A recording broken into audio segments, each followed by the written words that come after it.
Bob, like so many people in the business, you too began in radio, made a transition to television. What was that like? What was it like in the early days being here? Well, to answer your question about radio, I personally had gone to a couple of different stations, and I felt I was floundering, and I would get out and try something new. I tried selling insurance. I was a special agent for a casualty insurance company. I tried selling two-way radios. I was a sales manager for a hotel, and I'd always get back into radio. I missed it. And one day I had a chance to come over in the tube, as we called it back in those days, and I guess they still do. And I fell in love with it. I thought it was the best thing that ever happened to Bob DeBardeladen. I enjoyed it. I enjoyed the recognition, because when you're on radio, you know, DeBardelaben, they didn't like to use that. They wanted to give you a stage name. And I came over here, came to TV, and they said, no, we want to use DeBardelaben. What was your stage name in radio? Oh, I had two of them. I had Bob Kelly. I was one of the original Bob Kellys on the original WKIX. In fact, we're having a big reunion of the old Kicksmen of music this fall down in Myrtle Beach. Excuse me, I can't go. And then I was Bob Allison. They said, DeBardelaben? No, nobody will know who you are, see. Excuse me, I've got the froggies. Okay. Yep. In those early days, were you asked to do things that were a little weird, zany, funny? I mean, you're known to having this great sense of humor. I can't recall anything off the bat. I do know that we had this big map, David, with all the states, you know, and we'd post the symbols up, you know, the cold fronts and the warm fronts, the high and low pressure. I didn't know where Nebraska was. I didn't know where Iowa, you know, where North Carolina and stuff. So one afternoon before I went on the air, I went and took a pencil and I went in the bottom right-hand corner of every state, you know, and I wrote IA for Iowa. And so I could stand up and say, well, now, you know, here's the front coming down through Iowa. It was far enough away where the camera couldn't pick it up. But and then I think the other funny thing that really happened, sometimes you have something in your mind and it disappears when you're on the air that you wanted to say. And we had a very small, minimal hurricane that formed in the Gulf of Mexico. And this was back when Nick Pond was doing our sports, and I'll never forget this. And it came in at Fort Walton Beach, Florida. And so I'm up in front of the map, and I said, the storm downgraded, and it came in here and went right on through here. And I can hear Nick in the background just breaking all up, and I almost lost it, you know. But there were some funny things that happened, and I tried to be light with it unless it's severe weather. And if it's severe, you don't want to be light with it. Now, correct me if I'm wrong, but I was told that you like telling stories with weather, and sometimes you had to fill more time than maybe you thought you were going to. Was that something you developed on your own? Yeah, just something that just came out of the clear blue. I'm not even sure I remember any of them, but when you're up there and the camera's on you and the director is saying stretch, stretch, you know, you have to come up with something. But to come up with something to tell you right now, I can't recall. But, okay, you were the weatherman. Weather anchor, I think they call it. Weather anchor. Then transitions began and meteorologists, the scientists, are brought in. Was that difficult? No, I don't think so. At the time, I sat down with management and they said we want to develop what is considered the weather center concept, where we will bring in graduate meteorologists.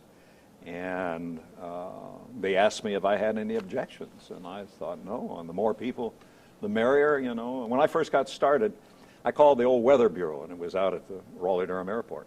And I said, guys, I got a new job, and at that time I wanted to do all three. I did noon, 6, and 11. And it was a pretty long day, and I thought maybe it might establish some sense of credibility. So I asked the folks at the Weather Bureau, can I come out and visit? And they said, sure, as long as there wasn't any bad weather in the area. So I'd go out and I'd learn something from them. Then we had a teletype into the newsroom, and they'd give us a synopsis of the day's weather and the hourly readings and so forth. But they all did a lot of instructional material. So I read a lot of that, and I started reading books. And so the thought of bringing in a graduate meteorologist, that maybe I could learn something. And I was fortunate enough to work with Greg Fischel for 7 years, and I learned a lot. I learned that he loves snow to begin with, but I think he's mellowed as far as the snow is concerned. But no, it didn't bother me at all. It didn't bother me at all. Okay, you actually did weather one night from WRAL's tall tower. You want to talk about that? What was that all about? Jim Goodman called me in one day, and he said, Bob, I'd like for you to go up the tower. And I said, I'd rather not. And he said, I think it would be a very, very good promotional effort on behalf of the station. And I said, well, all right. So I went out there, and there's an elevator in the tower, and it operates on a continuous loop. And we went on up to the night, it's 2,000 feet, including the antenna. We went up to the 1,900-foot level, and because the last 100 foot being the antenna, there's just a ladder, no elevator. Well, the old tower was still in place, and it was next door to the new tower. And it was kind of a friendly feeling, looking out there, and as you went up, and there was the old tower, all of a sudden, you're up there all by yourself. David, I was scared to death. We had so much radiation coming out of the top of the tower, we couldn't get a signal back down to the truck down at the base. So they said, we need to go back down a little bit. So we went back down, I think it was the 1,400-foot level. And all of these levels, there is a platform because we ran out space to security agencies and clients for their antennas and radios. And they said, you need to step out on the, now I had a shoulder harness on, but you need to step out on this platform. I said, no way. Well, they said, well, if we shoot you head on, you know, all we're going to see is space, and everybody will think we're faking it. We want you to step out on the platform and sit down. I said, no. Well, I can't remember the cameraman, but I think it was Terry Cantrell, but I'm not sure. But whoever it was, he was just hanging on top of the elevator, just his arm around the cable, you know. So I thought, oh, God. So anyhow, I gingerly, there's about that much space between the elevator and one of those platforms. Well, I stepped out on the platform, but I wouldn't bring my other foot out. I wanted both feet solid. I finally got the nerve to sit down, and we did the weather. So getting back in the elevator, this continuous loop, when you punch the down button, it takes a little while for the loop to energize. So it goes, and I'm white-knuckled. I got down to the ground, and there were a lot of people standing around the base of the tower to see if I really would do it. I got down, and I kissed the ground, and I said, I will not do this again. No way. But it was, we got a lot out of it. I'm sure people talked to you about it for yes. a long time. I want to mention a few names to you, and just give me your basic response to them. A.J. Fletcher. At that particular time when I first came here, I was doing some morning work, and then I was doing a quiz show called Dialing for Dollars. And when I would, when I would finish the noon call, I would straight to the golf course, and I'd play 18 holes of golf, and then I'd come back to the station to do the last call on Dialing for Dollars.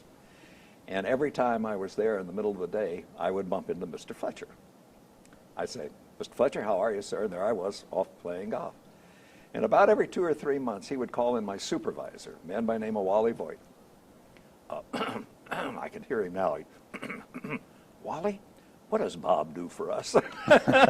Because here's this multimillionaire, you know, and he'd bump into one of his peons playing golf every day. And Wally would say, well, Mr. Fletcher, he gets up very early in the morning, and he's put in a good day's work for us. And so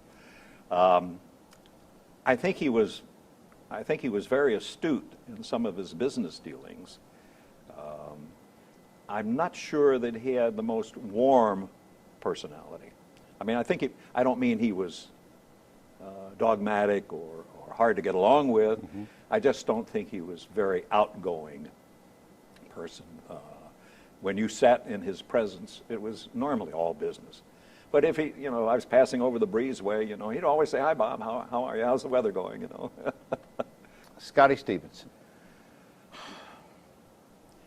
She and I were good friends, more than just an employee relationship. I love the woman, very much so.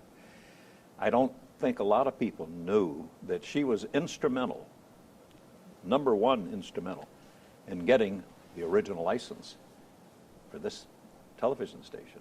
All that background work, all of the paperwork that had to be done to be filed before the Federal Communications Commission, Scotty did it all. She was a wonderful person. Very tragic when she lost her husband. And then later on in life, as she got in the mid-years, she started dating again. Very nice gentleman. And unfortunately, he died before they ever had a chance to either get engaged or get married. And so she had a lot of tragedy in her life. But She loved this place. it was like somebody told me one time who was in the Marine Corps and had all of these service marks up and down his arms, you know, that Channel 5 was her mother, father, sister, brother, husband, and just I want to say a grand dame, if you know what I mean, just a gracious person. Very businesslike, a lot of fun. Very dry sense of humor. Oh, yes, yes. I don't think I've ever heard a bad word ever said about Scotty Stevenson. Jim Goodman takes over this company at age 32. 32. What was that like? Well, we all expected it, so it wasn't news to us. But did you think, who is this Yep. kid? Yep. Still in diapers. Scotty used to talk about she changed his diapers when he was a baby. He'd come in here. We all knew it was coming. I knew it was coming. The way I heard the stories, and of course I'm not privy to being inside the Fletcher family, but the way I've heard some of the stories, that even when Jim was a very little boy, Mr. A.J. would put him on his lap and talk to him about business and what it took to run a business and how to be a visionary. And of course, A.J. was, and Jim is, without a doubt, a visionary. I mean, all you have to do is look at the track record. Well, I always thought he was very genuine. When you sat across from him and talked to him, you could see the wheels turning. He was interested in what, I mean, he paid attention to what you were saying. You knew that if he made a decision of any kind, it was going to be the right decision. He had a good background, he had good upbringing. I think he could be a lot of fun at times.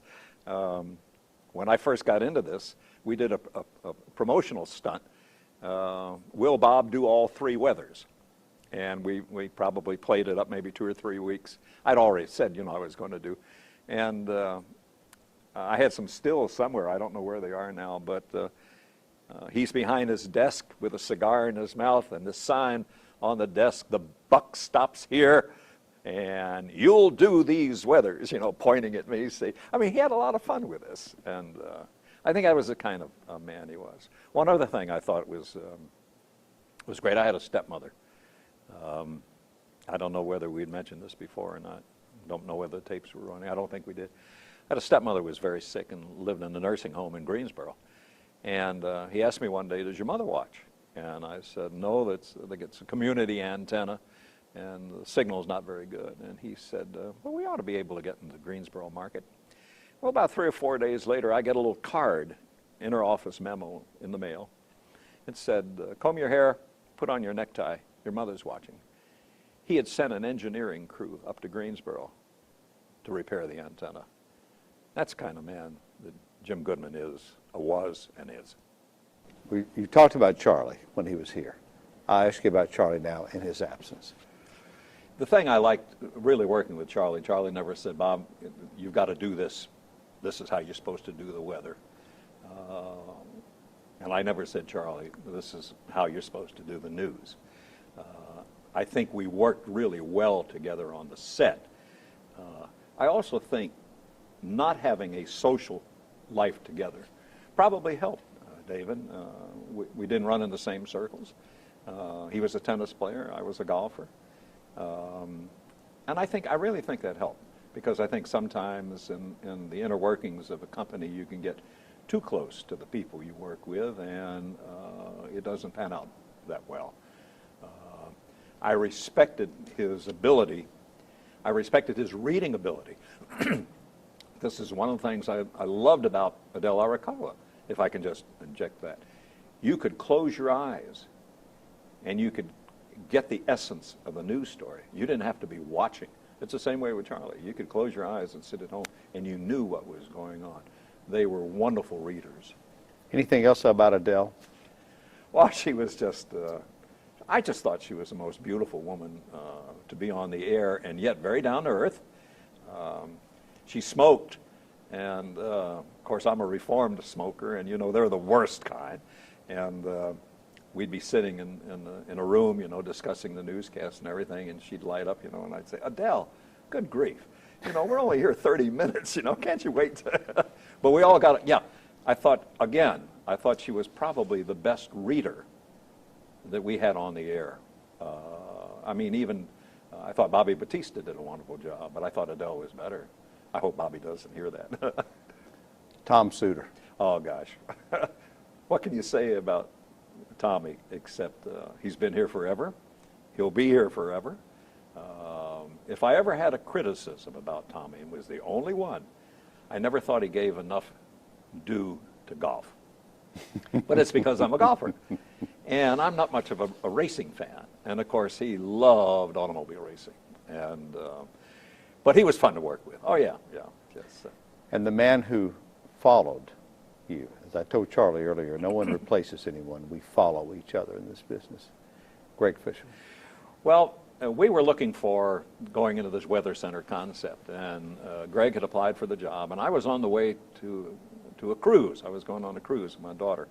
And Greg came down from Salisbury, Maryland, and he and I went out to dinner. And I picked his brain, and he was youthful, he was exuberant, very knowledgeable, exceptionally so. I mean, knew what he wanted. I think ever since he was a little boy, I think that's all he never envisioned television, but I think he always wanted to be, and I never had a problem with him, ever. I threw him into a lion's den because 2 days later I'm off on the cruise, and he came walking in, not sure how we did things and you know what we did, how we were supposed to present things, and did a real good job. I still watch him. I believe in him.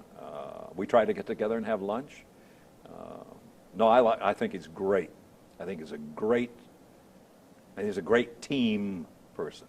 And I think that's what you've got to be. And you can feel that, David, when you're on the air, and Tommy and Pam, and the interchange between Greg and the puns, which I dearly love, and I do. Yeah. Bob, in all sincerity, those of us here today owe a great debt of gratitude to what you and Charlie and others who came before us, Scotty, have created for us, and I deeply thank you. Thank you. It's a pleasure.